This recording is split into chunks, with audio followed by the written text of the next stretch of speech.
Sentimento de frustração no mercado após as negociações do Oriente Médio em relação à guerra terem sido frustradas, né? Não tivemos êxito nas negociações no final de semana, segundo o Donald Trump, foi por questões nucleares que o Irã está irredutível em relação a isso e logo o mercado sentiu. O S&P 500 já abriu em queda na noite de ontem, o Bitcoin já estava entregando queda de até 3% durante o domingo.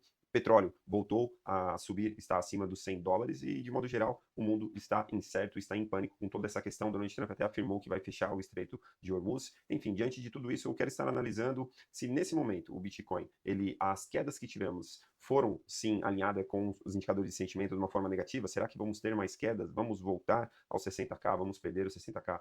Vamos cair para as regiões que muitos investidores, muitos analistas estão falando, a 50 mil, a 40 mil? O Bitcoin vai permanecer o restante do ano em queda, como foi em outros ciclos anteriores? Eu vou estar analisando um pouco de todo esse cenário com vocês e também trazer a minha estratégia, a minha tática de investimento que eu estou executando nesse momento, nessa região de incerteza. Então, sem mais enrolação e sem vinheta, bora para a análise do vídeo, que é o que realmente todo mundo quer saber, né? Será que nós estamos diante de oportunidade? Vamos lá, o Bitcoin, ele está preso num padrão, há alguns dias que eu já trouxe aqui, que ele sai um padrão que ele tende a romper para baixo. Mesmo com toda essa alta que tivemos nesses últimos dias, esse padrão ainda é uma bandeira de baixa, inclusive até no diário, se nós traçarmos aqui uma retração de Fibonacci, estamos presos em uma bandeira de baixa, até essas regiões aqui dos 75 mil dólares, não é nada mais, nada menos que uma bandeira de baixa para o padrão gráfico ali do diário. E isso se confirma nesse canal também, que ele tende a romper para baixo. No entanto, eu tenho trazido aqui já há alguns dias que esse padrão, nada impede que de fato ele venha a buscar as regiões acima ali, quem sabe um teste novamente na base, né, no topo desse canal de alta, que seria ali próximo de 78 mil dólares, quem sabe um falso rompimento até os 80 mil, para depois, posteriormente, permanecer preso nesse padrão e sim, lateralizar e perder, que de fato esse canal ele tem a maior probabilidade de romper para baixo, né? Ele tem de 60% a 70% de chance de romper para baixo. E não seria nada de outro mundo se de fato isso acontecesse, e ao meu ver seria uma região até mesmo de oportunidade. E eu vou mostrar para você na próxima parte do vídeo porque que eu acredito que um movimento de retração desse pode estar representando uma oportunidade no Bitcoin, porque está alinhado com os indicadores de sentimento. Então o Bitcoin ainda está preso nessas regiões, esse padrão, no tempo gráfico de uma hora. O Bitcoin está tentando se sustentar nessas médias de 200 período do uma hora. A perda dessa região, a perda agora dos 70 mil dólares, né, seria o primeiro cenário, o indício de fraqueza no Bitcoin diante de todo esse cenário de incerteza, e poderia trazer o Bitcoin com muita facilidade, quem sabe, para essa base, né, desse canal de alta que seria aqui nas regiões abaixo de 70 mil dólares, próximo de 67 mil dólares. Lembrando que o alvo, né, a perda dessas duas médias nesse período, que basicamente estão juntas, né, aqui no 4 horas e no 1 hora, as duas médias estão ali nas regiões ali dos 70 mil dólares, muito próxima. Então a perda dessa região pode trazer o Bitcoin às regiões ali de 67 mil dólares, mas a perda desse canal, que de fato que eu ainda continuo acreditando que é a maior probabilidade, é que venha assim buscar nas regiões ali de 65 mil dólares, ou um cenário um pouco mais extremo na casa dos 62, muito próximos ali do fundo de todo esse movimento, né, de todo esse movimento de queda que tivemos. De qualquer forma, essas regiões que estão agora entre os 71 mil dólares até os 69, vai ser uma região de um certo suporte do Bitcoin, porque eles estão ancorados nessas médias, né, de 200 períodos de 1 hora e do 4 horas. No entanto, eu não acredito que isso será o suficiente para segurar o preço nessas regiões. Eu vejo uma boa probabilidade de que o Bitcoin venha a perder essas regiões, quem sabe subir para fazer um reteste novamente nessa média de 200 períodos de 4 horas e posteriormente vir entregar mais quedas. Óbvio é que estamos também refém de situações externas que eu vou estar abordando mais à frente no vídeo, mas o Price Action a princípio me mostra essas questões. Obviamente, se nós estamos refém de uma simples postagem do Donald Trump aqui, por exemplo, na rede social dele, qualquer postagem que ele fizer já vai influenciar diretamente nos nossos investimentos, diretamente no Bitcoin, e isso pode trazer tanto uma euforia para voltarmos para as regiões acima com muita rapidez, como um certo pânico e voltar para as regiões de fundo. Então precisamos estar acompanhando aí diariamente. Porém, se analisarmos somente o price action e os indicadores de sentimento, eu ainda vejo um ponto importante, né? Para finalizar, o price action, eu volto a dizer, eu acredito que esse padrão que perdemos os 80 mil dólares é diferente desse padrão que estamos agora próximo dos 60 mil. Eu vejo muito mais volume aqui, eu vejo muito mais suporte nessas regiões do que houve nessa aqui. Aqui nós tínhamos menos volume, aqui nós temos mais volume. Outra coisa importante, nos indicadores de sentimento, quando nós estamos tendo queda do preço, como tivemos nesse final de semana, quedas inclusive fortes, nós estamos tendo queda de open interest também, ou seja, não está tendo interesse na queda do ativo. Nós estávamos com muito mais short do que long, nós tínhamos mais pessoas shortando do que longando. Agora nós ainda estamos em um nível bom, tem 1.2 long para cada short. Então, ainda está muito equilibrado, tem muito mais gente negativa acreditando na queda do ativo. E quando nós lateralizamos, como estamos agora, chegamos aqui aos próximos 70 mil, estamos tentando subir, há uma retomada de open interest pequena, mas está acontecendo. Então, de fato, quando estamos caindo, não estamos tendo aumento de open interest, né? Nós caímos forte e o open interest caiu junto. E não subiu tanto os longs, ainda estamos em níveis baixos dos longs e shorts, né? Tem bastante pessoa ainda shortando o mercado. Isso também é muito positivo. A taxa de o fund rate, né, ele também está negativo, também é outro ponto positivo para os todos, para quem está aguardando um movimento de alta do Bitcoin, para rebalancear as suas posições, para fazer um novo caixa, para realizar posições. Então, de modo geral, os indicadores de sentimento, ao meu ver, eles estão positivos, eles estão diferentes das outras regiões que, anteriormente, quando o Bitcoin chegou próximo ali dos 98 mil dólares, que o Bitcoin foi muito próximo ali dos 98 mil dólares, e posterior caiu até os 60, que foi o último movimento de alta forte do Bitcoin. Quando o Bitcoin chegou nessas regiões, nós tínhamos muitas mais pessoas abrindo short aqui, ó. Nós tínhamos muito mais pessoas abrindo long, então nós tínhamos 3.3 long para cada short. Então a gente tinha muita gente longando, né? Nós tínhamos também um momento que o Bitcoin caía, nós tínhamos um aumento de open interest, ó, como ocorreu aqui, como podemos visualizar aqui, ó, um aumento de open interest conforme o preço ia caindo, conforme o Bitcoin ia caindo. Então isso tudo alinhado com os longs muito altos, três longs para cada short, me traz insights, sim, faria acreditar que aquela queda não estava sendo sustentada, que seria uma queda mais significativa, que nós teríamos mais queda. No entanto, nesse momento não, nós estamos tendo queda quando nós tivemos queda nesse final de semana do preço, nós também tivemos queda de open interest, certo? E o aumento de longs e short foi muito relativo, muito baixo. Nós temos 1.2 long para cada short, diferente daquele cenário que nós tínhamos muito mais pessoas abrindo long. Então, os indicadores de sentimento estão positivos, me faz acreditar, sim, que estamos diante de oportunidades. Outra coisa, nós temos bastante pessoa, bastante sardinhas vendendo, né? Esse indicador aqui mostra as ordens até 1K executadas de venda, então elas estão vendendo bastante, diferente desse cenário que quando nós atingimos aqui próximo dos 98 mil dólares e posterior caindo para os 60, nós tínhamos ainda elas um pouco mais confiantes, fazendo um movimento semelhante ao movimento de acumulação, né?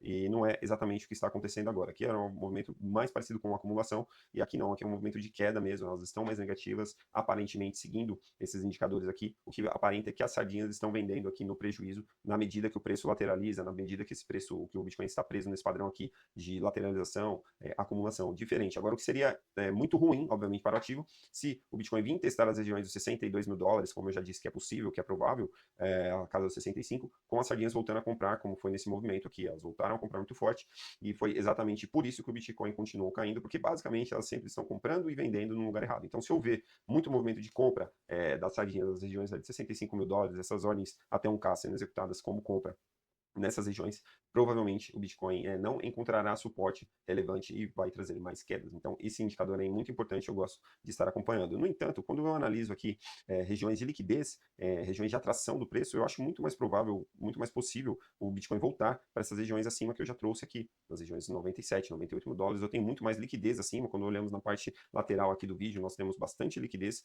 nessas regiões acima, né? Bastante dinheiro para ser captado. Se o Bitcoin fizesse uma explosão, né, para essas regiões acima, nós teríamos um movimento de short squeeze muito grande, um movimento de limpa muito grande de short do mercado. Então, eu acredito que é mais provável que no médio e longo prazo o Bitcoin volte para essas regiões. Seria possível, no tempo gráfico de 4 horas, o Bitcoin perder aquela bandeira de baixa que eu trouxe e buscar liquidez nessas regiões aqui, até próximo de 64 mil dólares, que eu ainda tenho um pouco de liquidez, eu ainda consigo analisar aqui na parte direita do vídeo e encontro. Porém, quando nós analisamos em uma visão mais macro, existe muito mais liquidez acima. Essas regiões tendem a atrair o preço, tendem a ser regiões magnéticas que o preço tem, que o Bitcoin tende a se deslocar para buscar liquidez para essas regiões. Então, eu continuo acreditando que a maior probabilidade é que o Bitcoin até possa, sim, perder essa bandeira aqui de baixo, aqui no tempo gráfico de 4 horas, buscar essas liquidez nas regiões abaixo, mas quando eu analiso num padrão um pouco maior, no médio, longo prazo, eu ainda vejo o Bitcoin preso dentro desse canal, desde o topo histórico aqui, e seria semelhante a uma cunha megafone, né? E essa cunha ela tem a maior probabilidade de romper para cima.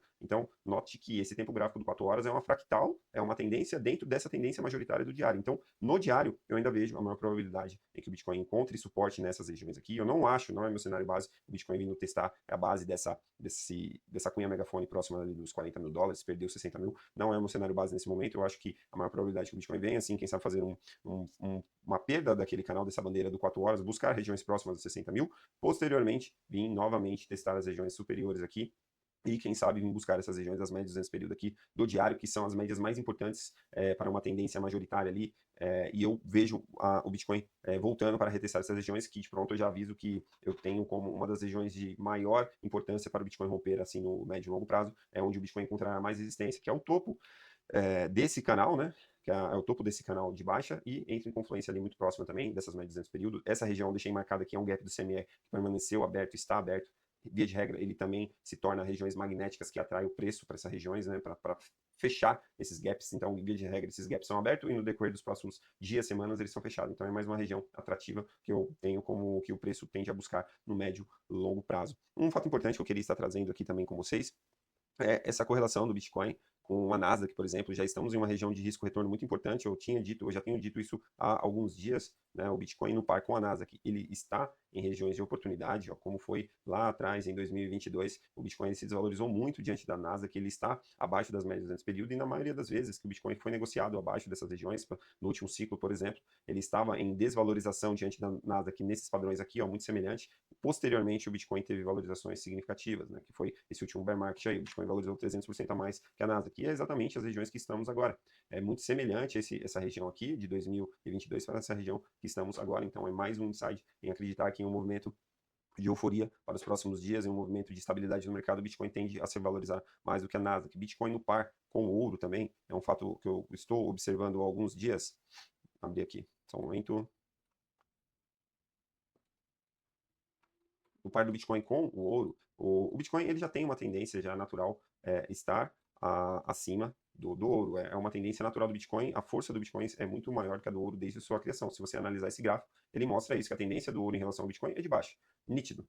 Porém, o ouro nessas últimas semanas, quem sabe nesse último mês, teve uma valorização significativa em relação ao Bitcoin. E ele está testando exatamente essas médias de 200 período que nunca havia sido rompida, né? Nunca o ouro conseguiu superar essas médias de 200 período do Bitcoin no tempo gráfico, perdão, no tempo gráfico da semana. Então, eu vejo uma boa probabilidade que, sim, ele tenha rompido essas médias nesse período, porém, na maioria das vezes que essas médias são rompidas, elas tendem a ser retestadas novamente. E foi exatamente isso que está acontecendo. O ouro está encontrando uma certa resistência no par com o Bitcoin, nessas regiões agora, e já corrigiu em relação ao Bitcoin ali em 20%, e eu ainda vejo um cenário mais, é, como eu posso dizer, mais conservador possível, que ele volte pelo menos para essas regiões aqui das médias nesse período, que teria mais uma queda ali de pelo menos uns 17%.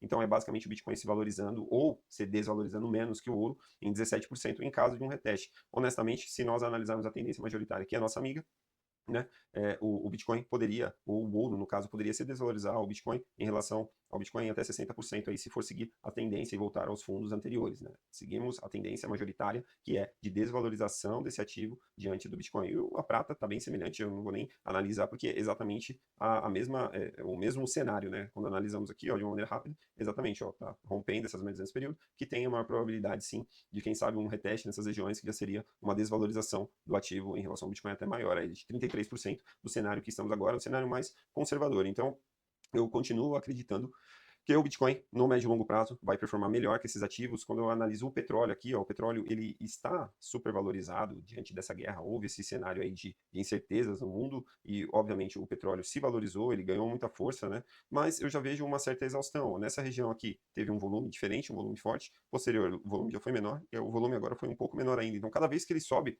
para testar as máximas ali próximas dos 120 mil ou 120 dólares o barril, o volume tem diminuído. Então, eu vejo isso como um cenário de exaustão. Via de regra, muito volume assim representa um término ali da tendência. Então, isso aqui eu vejo com um volume de exaustão, eu vejo que existe uma boa probabilidade do petróleo encontrar esses 120 dólares ter sido, sim, um topo ali do ativo. É claro, a menos que aconteça algo muito atípico, que seja um cisne negro em relação a essa guerra. Obviamente, o petróleo pode superar isso, mas diante desse cenário, eu já acho que essa não é a maior probabilidade. Quando nós analisamos aqui anteriormente, aqui nós tivemos muito mais volume do que foi aqui nesse fundo, e ele detectou um fundo. Via de regra, quando tem muito volume assim, ou ele representa um fundo de um movimento, ou um topo, como foi aqui. Então, nota, são semelhantes. Tanto aqui como foi o fundo, como aqui como foi o topo. Aqui eu vejo muito mais volume que anteriormente, então por isso que eu acredito que esse topo aqui foi um topo importante, deixou uma vela muito negativa aqui em cima, aqui, e eu acredito que para o petróleo conseguir romper essa região, precisa de ter um cenário apocalíptico. E quando nós analisamos esse cenário apocalíptico, aí entra a questão da nossa estratégia. Nós, não importa, o que nós precisamos entender é que nós não temos que adivinhar para onde o preço vai. Nós temos que ter uma estratégia clara para uma tomada de decisão independente de para onde o preço ir. Porque quando nós analisamos o Polymarket, eu vejo diversas narrativas, eu vejo diversas, por exemplo, quando eu analisar aqui a probabilidade desse conflito entre o Israel e o Irã terminar, eu vejo 57% das pessoas acreditando que vai acabar agora em abril. Porém, o acordo de paz permanente, eu vejo muito menos pessoas. A maioria das pessoas, até 30 de junho, acredita que não haverá esse acordo de paz permanente. Então, as pessoas estão incertas, acreditam que pode se encerrar o conflito, mas a paz permanente não vai acontecer. Quando eu analiso sobre o Estreito de Hormuz, eu vejo pelo menos 30% das pessoas acreditando que voltará ao normal. Ou seja, quase 90% das pessoas, 13%, né? Eu vejo das pessoas acreditando que não voltará ao normal, que voltará ao normal. E eu vejo praticamente quase 90% das pessoas acreditando que não voltará ao normal. Então eu vejo uma narrativa para cada cenário. Estamos diante de um cenário de incerteza. Né? Eu vejo as pessoas acreditando que o fim do cessar-fogo, 38% das pessoas acreditam que não acontecerá antes do dia 21 de abril. Então você vê diversas narrativas, você vê o pânico no mercado, as pessoas acreditam, está meio dividido em relação a essas incertezas, mas o que mais preocupa é o Estreito de Hormuz, e o Donald Trump, ele já falou, inclusive, nas redes sociais dele, eu acompanho aqui por essa rede social dele, e ele deixou bem claro, eu até postei na minha rede social também, em relação à postagem dele, né? Ele falou que ele vai bloquear o Estreito de Hormuz, porque, segundo os iranianos, tem algumas minas, foram colocadas algumas minas minas aquáticas lá, e obviamente isso dificulta o tráfego por lá, as pessoas entram em pânico, não quer ficar passando diante de um cenário desse com medo de ser atingido por um drone ou alguma mina lá do Irã. Então, eu postei isso nas minhas redes sociais, eu postei essa publicação dele inteira. Se você não me segue lá, monetize seu dinheiro underline. Eu tô no Instagram, tô no TikTok. Então, eu tenho certeza que se vocês me seguir lá, vai ser de muita utilidade para vocês, que eu sempre tô postando conteúdo relevante. Vou deixar o link aqui na descrição e aproveitando, né, eu até demorei para pedir, dá o like, se inscreva no canal, ativa o sininho das notificações. Eu sei que para vocês isso não vai custar nada e para mim vai me ajudar demais, eu vou ficar extremamente grato aí pelo reconhecimento. Então, se nós começarmos a analisar todo esse cenário, nós vemos nitidamente um cenário de incerteza macroeconômico, né? As pessoas estão incertas em relação ao que vai acontecer. Todo mundo está de olho no Donald Trump, na rede social dele e o que ele vai falar. E o que nós precisamos fazer diante desse cenário de incerteza? Fato é, nós não temos controle do que o Donald Trump vai falar, quais são as atitudes que ele vai tomar. Nós não temos controle de para onde essa guerra vai. Então nós temos que ter a nossa estratégia clara de investimento. Ou seja, você tem que saber o que vai fazer se o Bitcoin voltar aos 60k e você tem que saber o que vai fazer se o Bitcoin voltar aos 80k.